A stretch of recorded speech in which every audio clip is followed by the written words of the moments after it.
തിരുവനന്തപുരം നഗരത്തിലെ കുടിവെള്ള പ്രശ്നം പൂർണ്ണമായും പരിഹരിച്ചു. റെയിൽവേ പാത ഇരട്ടിപ്പിക്കലുമായി ബന്ധപ്പെട്ട് പൈപ്പ് ലൈനുകൾ മാറ്റി സ്ഥാപിക്കുന്നതായിരുന്നു വെള്ളം വിതരണം മുടങ്ങാൻ കാരണമായത്.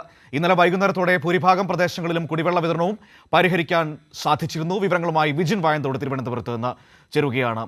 വിജിൻ, നഗരത്തിലെ കുടിവെള്ള പ്രശ്നം പൂർണ്ണമായും പരിഹരിച്ചു കഴിഞ്ഞോ? ഉയർന്ന പ്രദേശങ്ങളിലടക്കം എല്ലായിടങ്ങളിലേക്കും പൈപ്പിലൂടെ വെള്ളം എത്തിക്കഴിഞ്ഞോ?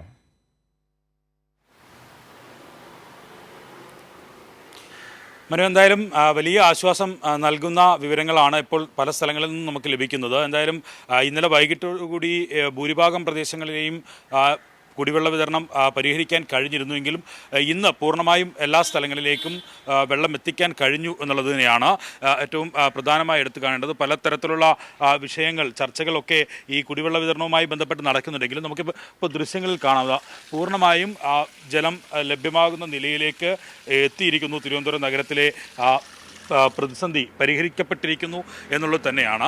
എന്തായാലും ചില ഉദ്യോഗസ്ഥരുടെ വീഴ്ച ഉൾപ്പെടെ ഈ വിഷയവുമായി ബന്ധപ്പെട്ട് ചൂണ്ടിക്കാട്ടപ്പെട്ടിരുന്നു. വി.കെ. പ്രശാന്ത് എം.എൽ.എ. ഉൾപ്പെടെയുള്ളവർ അക്കാര്യം ആവശ്യപ്പെടുകയും ചെയ്തതിൻ്റെ ഭാഗമായി അടിയന്തരമായി നാളെ വ്യാഴാഴ്ച മന്ത്രി റോഷി അഗസ്റ്റിൻ തന്നെ ഇക്കാര്യത്തിൽ യോഗം വിളിക്കുന്ന സാഹചര്യം ഒക്കെ ഉണ്ടായിട്ടുണ്ട്. ഇത് ഏത് രീതിയിൽ ഇത്തരത്തിലൊരു പ്രതിസന്ധിയിലേക്ക് കടന്നു, പൈപ്പ് ലൈൻ മാറ്റി സ്ഥാപിക്കുന്നതായിരുന്നു ഇതിലെ ഒരു പ്രധാനപ്പെട്ട വിഷയമെങ്കിലും അത് ഇങ്ങനെ പൂർണ്ണമായും നഗരത്തിലെ ഏകദേശം 40ഓളം വാർഡുകളിൽ തന്നെ, കോർപ്പറേഷൻ വാർഡുകളിൽ തന്നെ ജലവിതരണം സ്തംഭിക്കുന്ന നിലയിലേക്ക്, ഭാഗികമായും ഒപ്പം തന്നെ പൂർണ്ണമായും ഒക്കെ സ്തംഭിക്കുന്ന നിലയിലേക്ക് ഈ കാര്യങ്ങൾ എത്തി എന്നുള്ള പരിശോധന ഉൾപ്പെടെ നടത്താനാണ് നിലവിൽ ജലവിഭവ തന്നെ തീരുമാനമെടുത്തിട്ടുള്ളത്.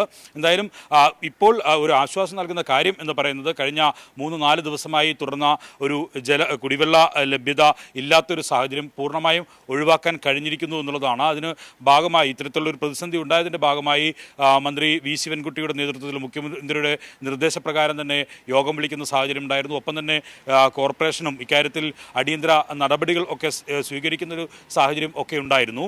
അതിനുശേഷമാണ് ഇപ്പോൾ ഇന്ന് രാവിലെയോടുകൂടി പൂർണ്ണമായും നഗരത്തിലെ കുടിവെള്ള വിതരണം പ്രതിസന്ധി പരിഹരിക്കാൻ കഴിഞ്ഞിരിക്കുന്നു എന്നുള്ളതാണ് എടുത്തു കാണേണ്ട കാര്യം. മനു. ശരി വിജിൻ തിരുവനന്തപുരത്ത് നിന്ന് വിവരങ്ങൾ നൽകിയത്.